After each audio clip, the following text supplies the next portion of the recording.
Здравейте, деца! Днеска е 27 април, понеделник, и започва поредната наша седмица на дистанционното ни обучение. Днеска по математика ще бъде нашият първи урок и той е чисто нов материал, затова много ви моля да гледате видеото, да внимавате много и да мислите, защото днеска ще се занимаваме основно с десетици. И така, най-напред искам да погледнете тези числови редици, които съм нарисувала. Като на първата числова редица съм написала числата от 1 до 10. Вие знаете, че всяко едно следващо число се получава, като към предходното прибавим още едно. По този начин казваме, че 1 плюс 1 е равно на 2. 2 плюс 1 е равно на 3. 3 плюс 1 – 4. 4 плюс 1 – 5. 5 плюс 1 – 6 и така до края до 10. Тоест, към всяко едно число, като прибавим след едно, се получава следващото число. Ако погледнем втората числова редица, ще видим, че там са написани числата от 10 до 20. Те са получени пак по същият начин, като към 10 и към всяко едно число прибавим 1. И по този начин получаваме 10 плюс 1 – 11, 11 плюс 1 – 12, 12 плюс 1 – 13, 13 плюс 1 – 14, 14 плюс 1 – 15 и така плюс 1 до като стигнем до 20. Или числата от 10 до 20 също си получават, като към 10 прибавим още, като към всяко едно число прибавим още едно. На третата числова редица съм написала числата от 10 до 100. Като сега ще кажете, ами ние не сме учили такива числа. Да, но днес ще се запознаем с числата от 10 до 100, като броим по десетици. Най-напред обаче, вие вече, нека да обясним как можем да получим числата, без да прибавяме едно, а примерно 5.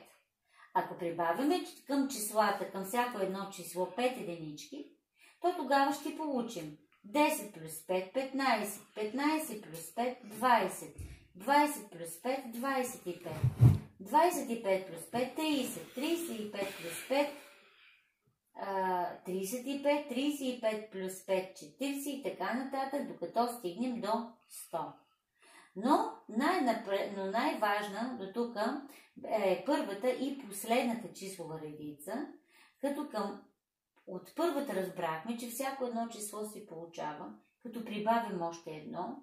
А сега погледнете последната числова редица, където съм написала числата от 10 до 100. Как ги получихме?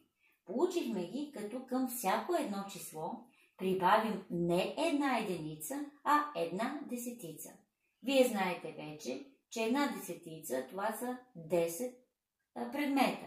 10 пръчици, 10 топчици, 10 пръстчета, 10 елемента изобщо.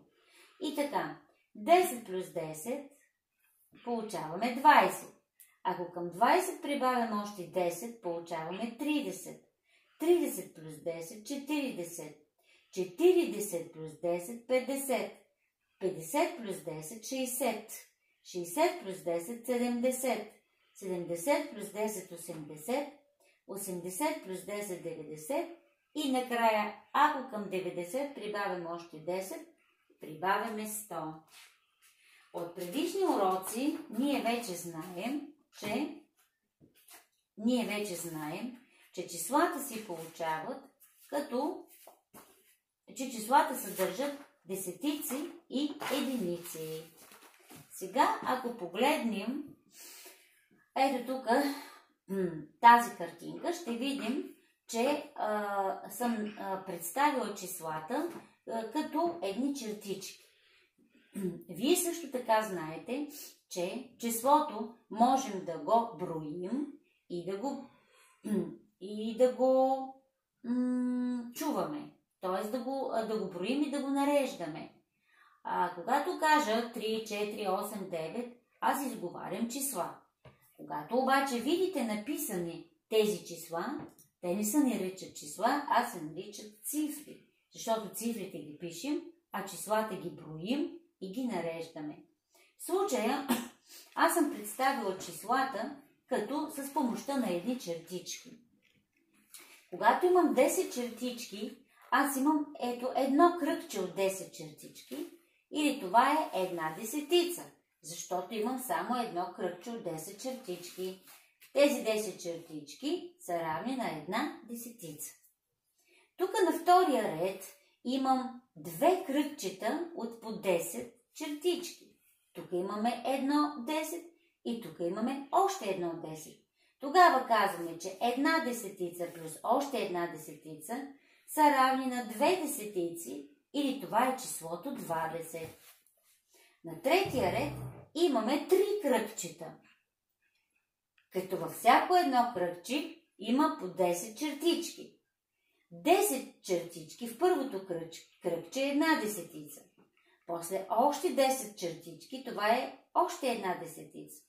Още 10 чертички, това е още една десетица. Или получаваме 3 десетици, което е числото 30. След това имаме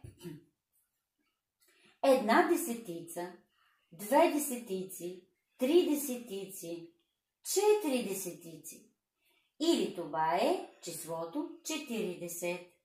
Тоест, всички числа от 10 до 100, които съдържат десетици, ги изговаряме с 10 накрая. Казваме 10, 20, 30, 40, 50, 60, 70, 80, 90, 100.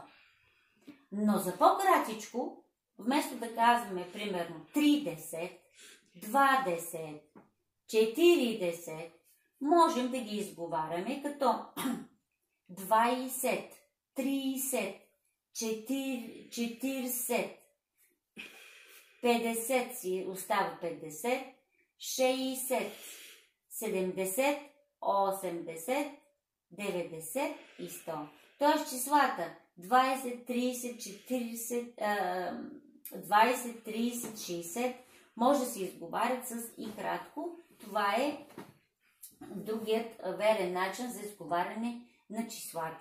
Но най-верният начин е като накрая се чува 10, защото тези числа съдържат десетици. Пак повтарям, всички числа от 10 до 100 и нагоре съдържат десетици. Затова те се изговарят с 10 в своето име. И когато ги напишем, ето по този начин, деца, погледнете, имаме примерно 4 десетици и една десетица, получаваме 5 десетици, или това е числото 50.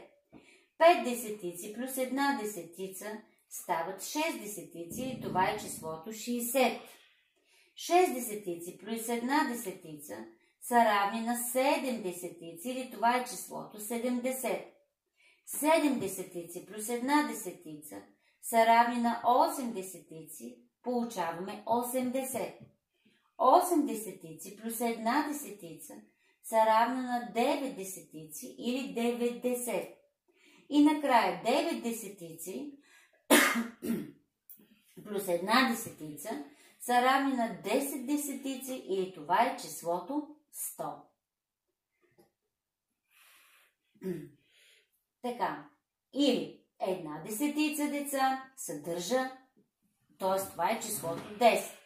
Я погледнете сега как с думички, самите думички показват колко десетици съдържат числата. 2, 10. Като ограда думичката 2, остава 10. 2, 10 означава 2 десетици, или 20. 80. Като ограда 8, като отделя 8 от 10, Това е числото 8 и 10 или 80. 50. Това означава 5 десетици или числото 50. Или вие само да слушате, без да гледате, само като слушате, можете да кажете, примерно, числото, което съдържа 3 десетици, кое е? Това е 30.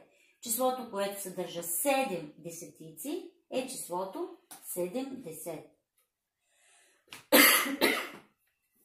И сега отваряме учебника на урок номер 106. Урок номер 106 е на страница 117 и имаме числата 10, 20, 30, четене и писане. Това е нашият урок. Аз вече ви обясних, че когато изговаряме числата, те много ясно показват самите думички колко десетици съдържа едно число. Ако имате сметало, ще видите, че на всяко сметало има 10 реда, а на всеки ред има по 10 топчета. Тези 10 реда с по 10 топчета правят общо 100 единички или 10 десетички са равни на 100 единички. И така, във вашият учебник имаме едно голямо синьо поле, в което са ни обяснили числата, как да ги изговаряме и как изглежда с помощта на банкноти. Вие всички сте виждали 10 лева. И сега, едно 10 лева, само една банкнота, това е една десетица или 10. Две банкноти от по 10 лева правят 2 десетици или това е числото 20. 3 банкноти са 3 десетици. Имаме едно 10, второ 10, трето 10 или това са 3 десетици, т.е. числото 30. 4 банкноти са 4 десетици или числото 40. 5 банкноти са 5 десетици или това е равно на числото 50. 6 банкноти са 6 десетици или числото 60. 7 банкноти са 7 десетици или 70. 8 банкноти са 8 десетици или 80. 9 банкноти са 9 десетици или 90. И накрая имаме 10 банкноти от по 10 лева, или това са 10 десетици, които правят числото 100. Накрая ни е дадена една банкнота от 100 лева, или това, деца, е една стотица. Тоест, банкнотата от 10 лева е една десетица. Банкнотата от 100 лева е една стотица. Тази една стотица е равна на тези 10 десетици, защото и двете правят числото 100. И сега на следващият ред са ни дали сметала, като на тези сметала са ни наредили няколко десетици. На първото сметало, в първите 3 реда имаме наредени една десетица, 2 десетици, 3 десетици. Или 3 десетици, това е числото 30. На следващото сметало отгоре имаме 1, 2, 3, 4, 5, 6 реда от по 10 топчета. Т.е. ние имаме 6 десетици. Ето да ги преброим. 1, 2, 3, 4, 5, точно 6 десетици. Или това е числото 60 или 60 по-кратко. И накрая на последното сметало имаме 9 десетици, 9 реда, т.е. 9 десетици, или това е числото 90. И сега на предпоследната, или това е първа задача, първата и предпоследна задача, пише: прочети името на улицата, запиши с думи номерата. Така, първата уличка се казва улица Васил Левски, 50. Отдолу, където е написано числото 50 с цифри, срещу чертичката на черната черта, срещу терето, записвате с думички 50. Внимавайте, деца, защото думичките, с които изговаряме числата, трябва много ясно да са разделени. Тоест, първата част на думичката съдържа числата, числата от 1, т.е. от 2 до 10, до 9, от 2 до 9. А втората част е винаги 10. И сега трябва да напишете най-напред 5, защото виждате, че в реда на десетиците стои 5. Записваме 5 и след това слагаме 10 и да си получава числото 50. Следващата табела пише улица Христо Ботев, 70. Така, първата цифричка е 7. Тя показва колко са ни десетиците. Имаме 7 десетици. Или записваме 7 и след това 10. И става 7 10. И последната табелка е улица България, 100. Срещу числото 100 записваме с думички 100. 100 съдържа 10 десетици. Ето го, виждате ли? 10 десетици, които правят една. Ето го. 10 десетици, които правят една стотица. И като приключихме с учебника, ще отворите учебната тетрадка на урок номер 106. Ето урок номер 106. Той е много лесен. Първата задачка, това е страница 33, урок номер 106. Първа задача. Александра и Филип броят. Брой и ти с тях. Трябва, дечица, да погледнете двете дечица и числовата редица срещу тях и да изговорите числата. 10, 20, 30, 40, 50, 60, 70, 80, 90, 100. Момченцето, т.е. Филип, брои от горе надолу. 100, 90, 80, 70, 60, 50, 40, 30, 20, 10.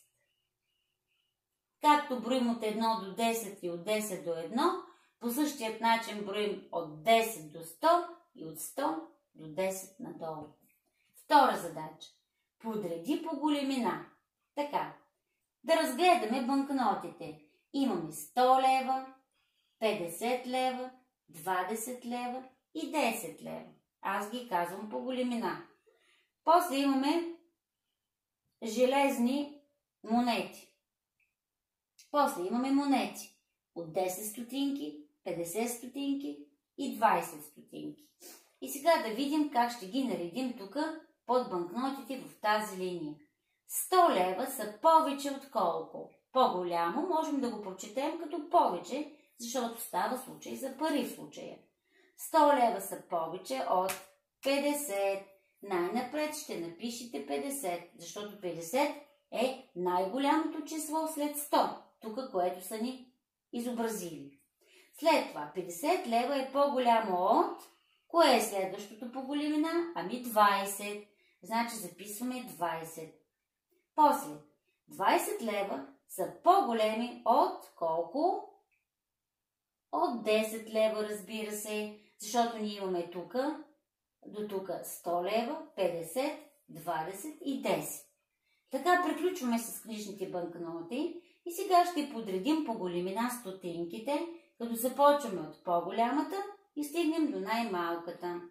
10 лева са повече от 50 стотинки, защото 50 стотинки са най-многото стотинки от другите, от всички, които са ни изобразили. 50 стотинки са повече от 20 стотинки, пишем 20 стотинки. И накрая 20 стотинки са повече от 10 стотинки. И завършваме с най-малкото число в случая 10 стотинки. Трета задачка. Трябва да броите на горния ред в прав ред от 10 до 100, а на долния ред в обратен ред от 100 до 10. Започваме. 10, 20, 30, 40, 50, 60, 70, 80, 90, 100. Записвате числата от 30 до 100 в жълтите квадратчета, като броите в прав ред. На втория ред имаме обратното. Започваме от 100 е по-голямо от и броим надолу до 10. 90, 80, 70, 60, 50, 40, 30, 20 и стигнем до 10. И накрая четвърта задача е тази. Трябва да свържите точките и да отцветите рисунката. Получава се една рибка. Започвате от 10 и броите до 100. 10, 20, 30, 40, 50, 60, 70, 80, 90, 100. И като свържите числата и като получите рибката, трябва просто да си я отцветите и да стане една красива, примерно златна рибка. И така, дечица, ние днеска се запознахме с числата 10, 20, 30, 40, 50, т.е. с числата до 100, които съдържат само десетици, но имат 0 единици. И се научихме да броим през 10 до 100. 10, 20, 30, 40, 50, 60, 70, 80, 90, 100. И надолу 100, 90, 80, 70, 60, 50, 40, 30, 20, 10. Хубаво погледнете урока и си направете задачките в учебната тетрадка и от тук нататък ние ще се упражняваме само върху тези числа, за да ви стане ясно и за да ви е по-лесно да решавате задачките. Приятна работа!